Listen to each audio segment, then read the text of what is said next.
오늘 그 주제 제목 한번 보시겠습니다. 시작. 주님의 눈물로 이 한 해를 주님의 눈물로, 주님의 마음의 눈물로 이 한 해를, 주제가 그렇습니다. 오늘 본문의 말씀에는 예수님께서 예루살렘 성을 향해 어떤 내용이 나옵니까? 우신다, 그지요? 이 우신다고 하는 이 단어가 그냥 막 저처럼 불쩍불쩍 우는 게 아니라 오장육부가 끊어지는 통곡의 울음을 의미합니다. 무엇이 끊어지느냐? 네, 통곡의 울음입니다. 그러면 왜 예수님은 우셨을까? 성경을 복음서를 보면 예수님이 우셨다라고 하는 것이 많이 우셨지만 특별히 의미가 부여되어져 있는 곳에 우신 세 번의 것을 소개하는데, 첫째는 나사로의 죽음입니다. 그 사람의 그 죄에 인해서 죽음의 고통을 가지고 살아가는 그 비참한 현실을 바라보시면서 주님은 우셨습니다. 나사로의 죽음에 가셔서 우셨던 의미가 그렇습니다. 죄로 인해서 죽음이 왔는데도 죄를 깨달지 못하고 죄를 해결하기 위해서 오신 예수 그리스도를 바라보지 못하고 알아보지 못하는 이 세상의 죄악된 어리석음에 통탄하시면서 창자가 끊어지시는 울음을 우셨습니다. 두 번째 어디에서 우셨어요? 겟세마네 동산에서 우셨습니다. 무엇이 되도록요? 피가, 땀방울이 뭐가 되도록? 피가 되도록 우셨어요. 겟세마네 그 우심의 통곡의 기도를 우리는 기억합니다. 그런데 오늘 이 본문 속에 나오는 울음이 세 번째 울음인데, 예루살렘으로 가까이 오사, 이게, 자, 41절 한번 보세요. 시작. 가까이 오사, 뭘 보시고? 성을 보시고. 우리 짧은 구절이니까 한번 읽어봅시다. 전체를. 시작. 이르시되 너도 오늘 내가 하나님을 알았더라며 좋을 뻔하였거니와 지금 내 눈에 숨겨졌도다.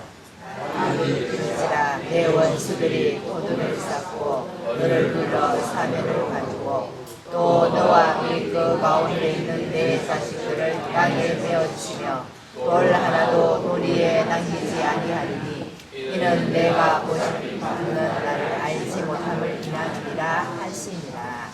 이 41절에서 44절에 예수님의 우신 울음의 내용을 딱 보면, 자꾸 읽어보면 예수님이 왜 우셨는가에 대한 게 나오는데, 우리 성도님들 올 한 해 저와 함께 지금까지 그랬습니다만 우리는 성경을 통해서 설교를 들을 때 될 수 있으면 그 설교 한 편을 듣고 오늘 본문의 내용은 어느 정도 알아야 된다, 몰라야 된다? 다른 사람이 가르칠 수 있을 만큼 이해를 해야 되지, 그죠? 그러려고 하면 좀 설교 듣는 것도 힘들고 우리 성도님들이 좀 어려울 겁니다. 그러나 잘 따라오셔서 올 1년이 지난 뒤에는 52주의 본문의 말씀 가지고 언제든지 가르치고 또 우리 성도님들이 새로운 양식을 삼고 영적인 삶에서 풍성할 수 있기를 바랍니다. 아멘. 광야의 삶을 시작하는 자녀들에게 뭘 하지요? 광야 생활 속에서 이겨낼 수 있도록 뭘 시킵니까? 훈련을 시킵니다. 그죠?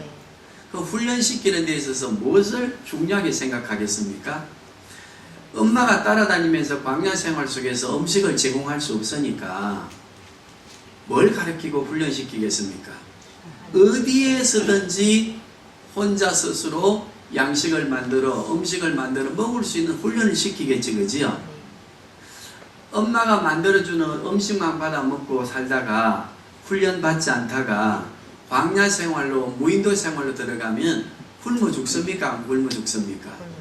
그런데 자기 스스로 만들어 먹는 사람은 죽습니까? 안 죽습니까? 더 멋지게 인생을 즐기겠지, 그지요? 무인도에 있는 것들을 자료로 해서 재료로 삼아서 얼마나 음식을 잘 만들어 먹겠습니까? 우리 인생의 길은 광야 길에 있는 삶입니다. 그렇다고 한다면 목사를 통해서 날마다 만들어진 음식만 먹으면요, 여기 한 1시간은 행복해요. 말씀을 통해서. 만들어준 걸 먹으니까. 그러나 광야라고 하는 세상으로 일주일 동안 살아가는 데는 굶어야 돼요. 제가 따라다니면서 못 만들어줘요.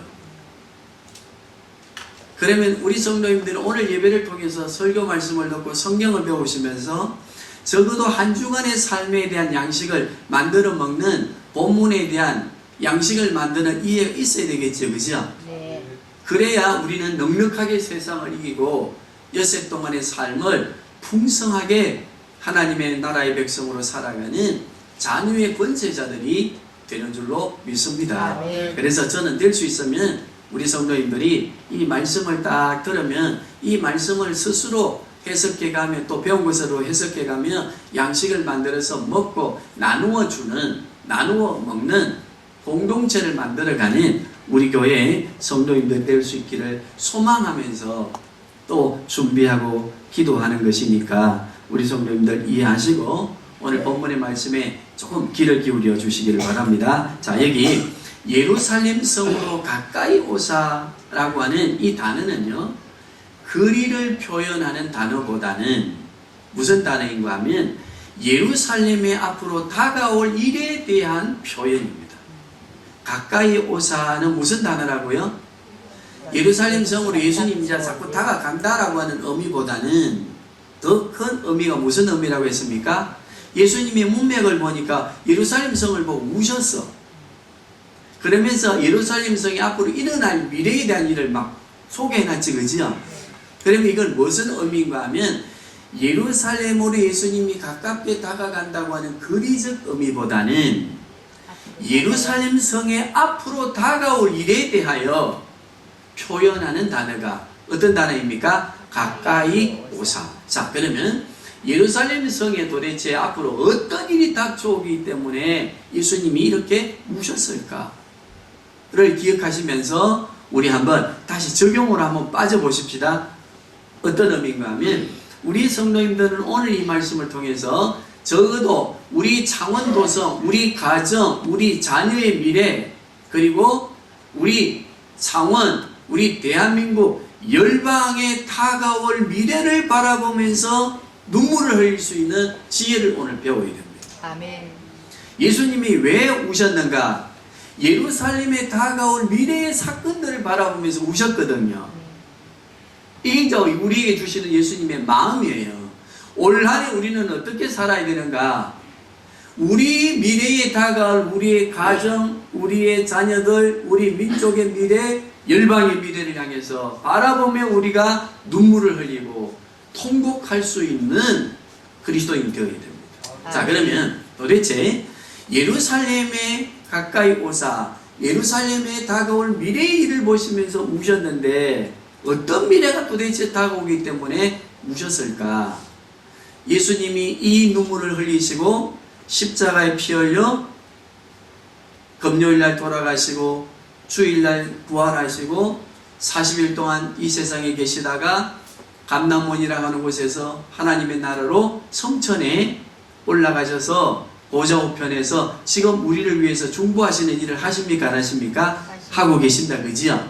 그런데 주님께서 지금도 예루살렘 성을 향해 우셨던 것처럼 우리 대한민국의 미래를 향해서 우리 민족을 바라보시면서 이 열방 지구촌을 바라보시면서 울고 계실까요? 안 울고 계실까요? 울고 계십니다. 우리가 주님과 소통하고 성령 하나님을 통해서 이 주님과 교제함 속에 우리가 예배를 통해서 기도를 통해서 하나님 나라의 천상세계에서 주님이 지금 울고 계시며 통곡하시는 보좌 중보를 하고 계시는 것을 믿는다면 우리도 이 시대에 올 한 해 우리 민족의 미래와 우리 자녀들의 미래와 열방의 미래를 바라보면서 울 수 있는 우리의 마음 여유를 가진 그리스도인들이 되어야 안 되겠습니까? 아멘. 자, 그러면 왜 우셨는가? 첫 번째로 보니까 42절 한번 보시겠습니다. 시작. 이르시되 오늘 평화에 관한 일을 알았더라면 좋을 뻔하였으니와 지금 내 눈에 숨겨졌도다. 여기 너도라고 하는 단어는요 예루살렘 성을 지금 의미하고 오늘 누구를 말할 수 있는가 하면 우리 상원성김의 교회와 대한민국의 교회와 열방의 교회들을 향해서 말씀하는 말씀일 수 있습니다.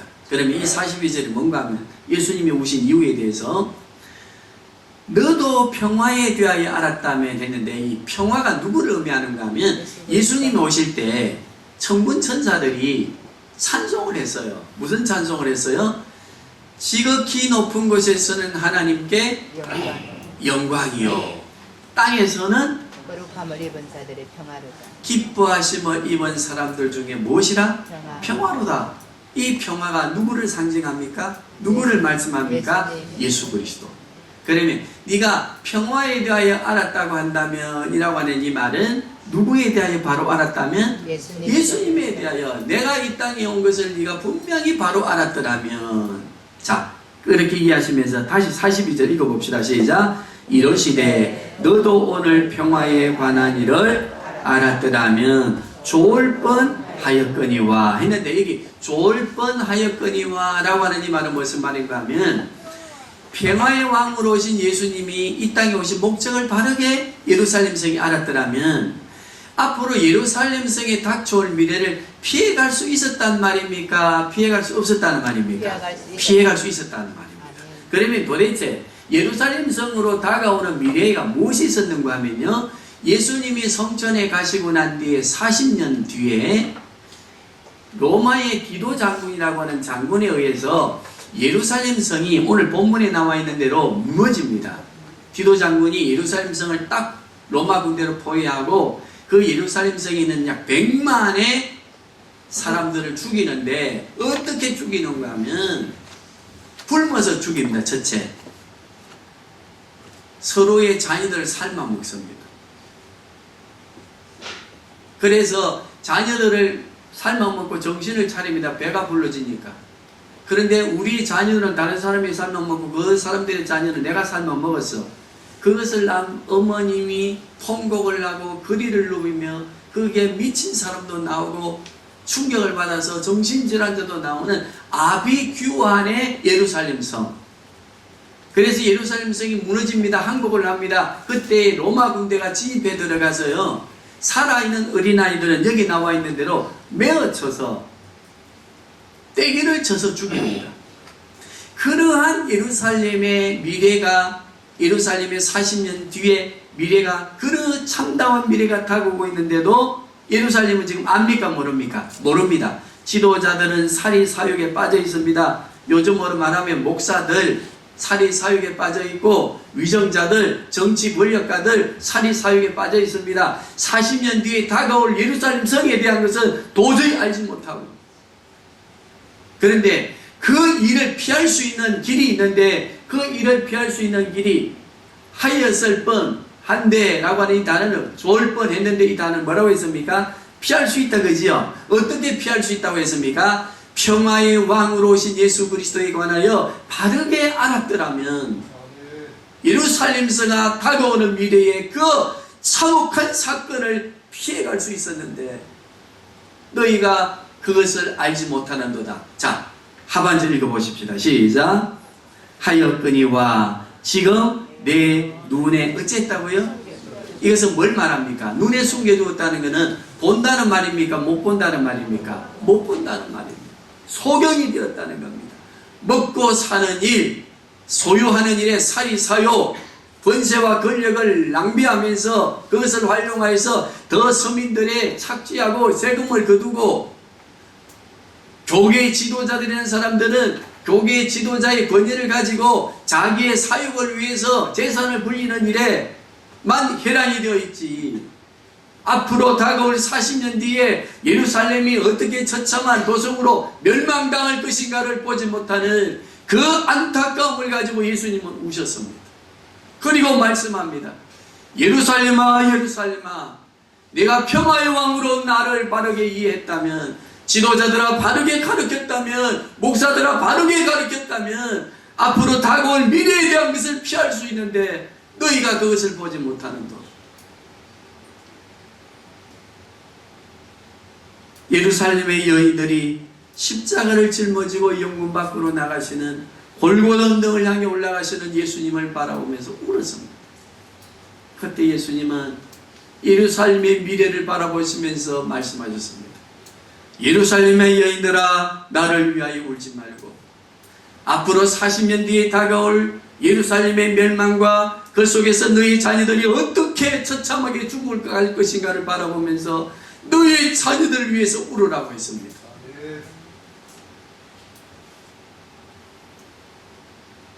우리는 예수 그리스도에 관하여 바르게 알아야 됩니다.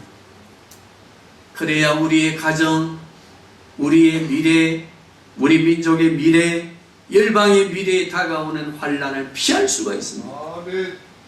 예수 믿는 목적도 더 소유하고 더 세상의 것을 누리고 예수를 이름을 빌려서 더 부자되고 더 잘되고 또 교계의 어떤 목사들의 권위를 가지고 좋은 차 타고 좋은 집 사고 재산을 불리고 그래서 목사가 일을 하니까 하나님이 이렇게 일을 하니까 복을 주었습니다라고 하는 교회 안에 간증이 난무하고 하는 것은 평화의 왕으로 오신 예수 그리스도에 대하여 오해할 수 있습니다. 그 평화에 대한 예수 그리스도를 오해하며 바르게 가르치지 못하고 소경된 성도들이 되고 소경되어진 목사가 되면 이 눈 속에 두어진 예수 그리스도가 된다고 한다면 우리는 우리 미래에, 우리 자녀들 미래에, 우리 민족의 미래에 30년, 40년, 50년 뒤에 다가오는 그것을 바라보지 못하고 우리의 탐욕과 우리의 욕망과 우리의 정욕에 빠져서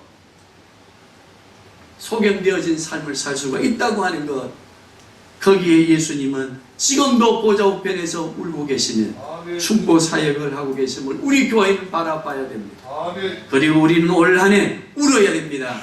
예수님의 울음과 함께 예수님의 우신 의미를 이해하고 우리도 나라와 민족을 위해서 우리의 자녀들을 위해서 울어야 됩니다. 쌀 입히고 잘 먹이고 재산 남겨주고 그것을 통해서 우리의 삶이 혈안되어져 있고 거기에 온통 매달려 있고 우리의 자녀들의 미래를 바라보지 못하는 어리석음이 되어서는 안 됩니다. 너희는 이 세대를 본받지 말아라. 자녀들아 너희는 이 세대를 본받아서는 안 된다. 주님이 통회하고 통곡하시며 보좌 우편에서 기도하시는 중보의 기도를 우리가 바라보면서 우리 교회도 우는 올 한 해가 되어야 될 줄로 믿습니다. 얼마나 예루살렘 성에 다가온 비참함을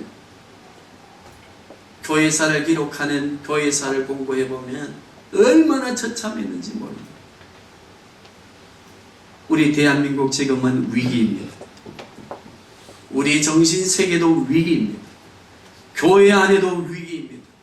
온통 세상의 것이 점령되어져 있는 지배하고 있는 이 교회 안도 예수 그리스도에 관하여 평화에 대해 예수 그리스도에 관하여 바르게 가르쳐야 되는데 그래야 이 위기를 이 고통의 미래를 이겨낼 수 있고 피해갈 수 있는데 하나님의 보호하심 가운데 도움받을 수 있는데 그 평화의 왕 예수 그리스도는 눈 속에 감추어 놓고 소경되어지 우리의 가르침과 우리의 신앙생활이 계속되어진다고 한다면 우리의 다가올 미래를 준비하지 못합니다.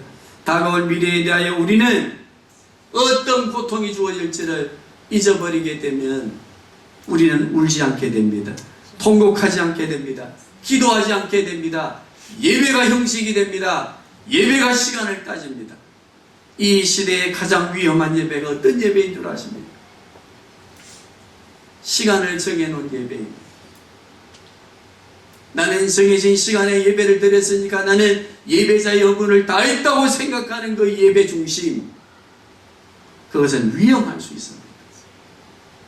그러나 우리는 우리의 삶의 전체로 예배드리며 우리 민족을 향하여 우리 자녀를 향하여 날마다 무시로 울며 통곡하며 이 시대의 파수꾼이 되고 이 시대를 분별하며 하나님 앞에 엎드려 예수 그리스도의 바른 가르침을 통해 나누고 용서하고 그리스도의 복음을 전거하고 하나님의 나라를 주님의 몸된 교회를 왕성하게 세워가게 될 때 피할 수 있습니다.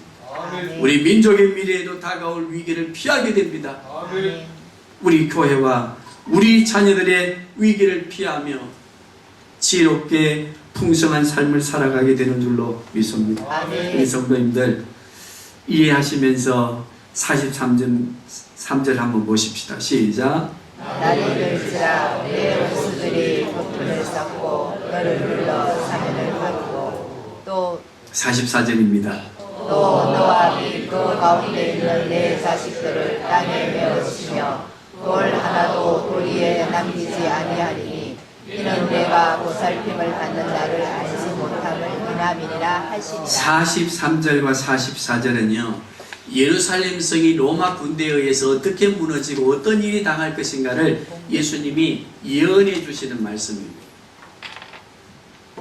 우리 민족의 미래를 파수꾼의 눈을, 예언자의 눈을 가지고 바라보면 우리 성도들 볼 수 있어야 됩니다. 우리 개인의 미래만 보는 게 아닙니다. 예언하는 어떤 능력을 가지고 개인의 기륭사를 보아주는 그것보다 더 뛰어넘는 역사의 미래를 보는 눈이 열리고, 우리 민족과 우리 자녀들을 보게 되는 눈이 열리고, 우리 자녀와 우리 민족을 위해서 기도하는 기도의 사람들로, 통곡의 기도의 사람들로 바뀌어집니다. 돈이면 다 해결되는 게 아닙니다. 역사가 우리를 가르쳐 줍니다. 대한민국이 경제적 부흥이 되면 이런 위기에서 극복할 수 있다. 그것은 오해입니다.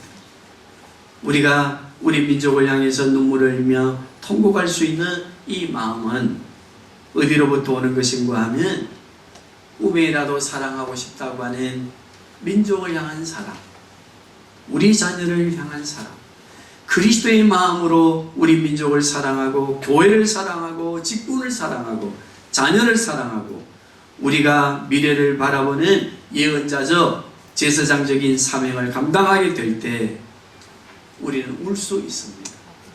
우리는 우리의 자녀들의 미래를 생각해 보셨습니다.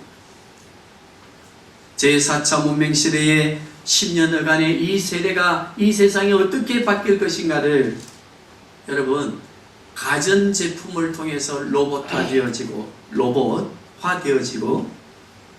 우리 삶의 구조가 지금 이 구조가 아닙니다. 완전히 10년여간의 다른 세상을 살게 되는데, 그때가 되어지면 모든 것을 로봇이 다 대체합니다. 청소도 로봇이, 요리할 수 있는 재료 정리도 로봇이, 냉장고 안에 재료를 넣어놓으면 지금은 막 우리가 관리하면서 냄새나고 하는데 그것도 로봇이 다 정리해줍니다. 우리 할 일이 없어집니다. 그런 반면에 우리는 설 자리가 없어집니다. 누가 다 우리 자리를 빼앗아갑니다. 그래 되니까 인간성이 황폐되어집니다. 공동체의식이 없어집니다. 소개인주의가 주어집니다. 개인의 외로움을, 인간의 외로움과 공허함을 사람을 통해서, 가족 공동체를 통해서, 교회 공동체를 통해서 이루어 가려고 하는 게 아니라, 해결해 가려고 하는 것이 아니라, 주님의 사랑으로 해결해 가려고 하는 것이 아니라 기계로 해결해 가려고 합니다. 그때 파괴되어지는 인간성을 통해서 일어나는 이 지구촌의 비참한 미래는, 예수를 믿지 않는 사람들도 미래를 예견하는 사회학자들은 다 말을 합니다. 위험한 위기가 다가오고 있다. 인간성이 상실되어지는 위기가 다가오고 있다. 정말 우리가 가상현실, 인터넷 안에서, 사이버 공간 안에서 우리가 바라보는 정말 공상 같은 일들이 사람을 죽이고, 기계가 사람을 죽이고, 기계끼리 뭉쳐서 반란을 일으키고 하는, 그게 공상이 아니라 사실적으로 다가오고 있음에 대한 것을 염려하고 있습니다. 이런 시대를 바라보면서 우리는 이러한 위기 시대 속에서 우리 자녀를 지키고, 우리 민족을 지키고, 우리 교회를 지키고, 우리 신앙을 지키고, 다시 오실 예수 그리스도를 기다리게 하고 준비케 할 수 있는 우리 교회는 다른 길이 없습니다. 첫사랑의 마음을 가지고, 민족을 사랑하는 마음을 가지고 울어야 됩니다. 우리의 자녀를 사랑하듯 이웃을 내 몸과 같이 사랑하며 하나님을 사랑하며 우리가 통곡의 눈물을 흘리고 그리스도의 말씀으로 바르게 살기를 위하여 애쓰고 수고하며 성경을 연구하고 또 연구하며 우리의 영적인 양식과 우리의 삶의 양식을 삼고 우리가 살아갈 때에 우리는 예수 그리스도에 관하여 바르게 알고 기도를 통해서 지혜를 얻고 미래를 준비하는 자들이 되고, 미래 속에 주어지는 고통과 여러 가지 상황의 어려움들로부터 우리와 우리 자녀들과 우리 민족과 열방을 지켜내는 지혜로운 하나님의 사람들이 되는 것으로 믿습니다. 아멘. 이러한 성도님들이 되어야 되겠고 우리 교회가 되어야 될 줄로 믿습니다. 아멘. 우리 교회가 적어도 사명감을 가지고 기도하시되 그 우주전쟁을 보면 지구를 지키는 방위 군대가 있습니다. 누가 되어야 되겠습니까? 그 남의 교회 뭐 수십만 명이 모인다는 교회에 맡길 필요 없습니다. 따라합시다. 우리 교회가 우리 교회가 방위군이 되자. 방위군이 되자. 그럼 누가 방위군이 됩니까? 우리 숫자가 방위군이 된다면 택도 아니겠지, 그죠? 그러나 바르게 가르친 예수 그리스도, 그리스도를 바르게 믿고 평화의 왕이 누구이신지를 바르게 하는 교회는 지구의 방위군이 되고 미래를 지켜내는 능력의 교회가 되는 줄로 믿습니다. 아멘. 이러한 교회가 되시기를 주님의 이름으로 축복합니다.